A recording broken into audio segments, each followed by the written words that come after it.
هنا مقادين waxaan rabaa inaan saddex arrimood kala qaybiyo hadalkayga mid waxa weeye dardaaran aan la dardaarmo runtii ummadda Soomaaliyeed iyo madaxweyne Xasan Sheekh oo runtii aan si gaar ah ula hadlo oo aan kelmad dardaaran iraahdo iyo Xamse Prime Ministerka oo isna aan maxaan ku iraahdaa aan kelmad iraahdo waxaan ku bilaabayaa Xasan Sheekh Maxamuud runtii waa hambalyeynaya waxa aan ugu hambalyeynaya mas'uuliyadda culus ee ummadda Soomaaliyeed ay ugu madeen ayaan ugu hambalyeynaya waxaan leeyahay wuxuu soo hayay 5 sanadood xukunka Soomaaliya runtii waa aragnimo uu leeyahay waxa uu sheegay in ay markii uu maxaan ku iraahdaa 5 sano u dhameystay in qabiyo ay ka dhiman tahay qabiyadu waxaan leeyahay maanta waa nasiib badan tahay qabiyo badan ayaa maxaan la dhameystiray haddaan ka xuso waxyaalaha ay dawladda ka horeysay ay qabatay maxaan ku iraahdaa Maxamed Cabdullaahi Farmaajo waxaa ka mid ah ciidamadii oo meel fiican maraya gabagaba ah oo runtii dal haddaanu lahayn ciidamo waxa la oran karaa yani inaanu dal ahayn dal Soomaaliyeed inaanu ahayn dal isku filan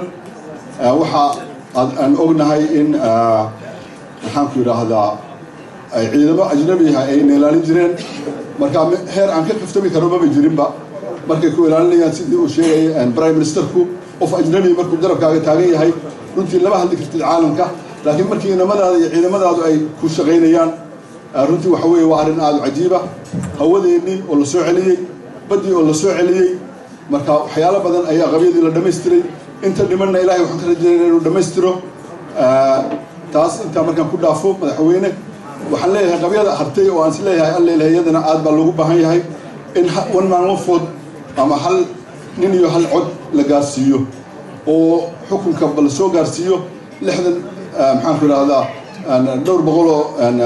ah baarlamaan in badan baynu soo wadnay aad baa loogu daalay dulmi badan baa laga sheegtay qaabka lagu soo xalay si walba maxaan ku iraahdaa anigoon hadda dhaliilayn one man one vote in aan dib ugu noqono oo maxaan ku iraahdaa bal dadka la gaarsiiyo taasna waa rajeynaya insha Allah qabiyada inuu dhameystiri doono oo waliba ka bilaabi doono inta marka aan ka gudbo Prime Ministerka waxaan leeyahay waxa tahay nin cusub hadalladaadii runtii qalbi wanaagsan ayaa sidii oo Abu Bakar Socdaal sheegayay runtii hadallada dareenka maxaan ku iraahdaa niyadda inkastoo dadka ay yiraahdeen ma laha hadallo siyaasi ma laakiin waa geesinimo oo ku dhacweeye inuu isu soo taago oo uu sheego waxa dareenkiisa ah waa geesinimo runtaan u arkaa in aad maxaan ku iraahdaa dhameystirtid dawladda oo aad ka dhigtid dawlad tayo leh waxaad ka dhigtid wasiiro tayo leh runtii waxaan dareemayaa inay noqonayaan baalihii aad ku duuli lahayd dadka Soomaaliyeed inay maxaan ku iraahdaa ku nafis lahaayeen wasiiro la isku shaandheeyo waxaad arkaysaa inay tayo weyn lahayn maxaa yeelay ninku waa inuu garan karaa booskiisa waa in nin dhakhtara wasaaradda caafimaadka la geeyo nin hadda la qadariyo soo bartay agriculture la geeyo beeraha laakiin waxa la isku shaandheeynaayo waxa halka kaaga soo baxaysa inaanay ahayn yani wasiiro sax wasiir walba waa inuu hawshiisa u garan karaa oo la geyn karo hawshiisa laguna soo xulo sidii maxaan ku iraahdaa maalinkan maanta sida adduunka caalamka lagu soo xulo oo qofka CV-giisa iyo hawshiisa lagu soo xulo diaspora ha ka yimaado yaanu ka iman si gaar ah maxaan ku iraahdaa u duri maayo diasporada runtii oo aad lagu talax tagay oo aan ka mid ahay marka inahaasan kusoo gabagabay lahaa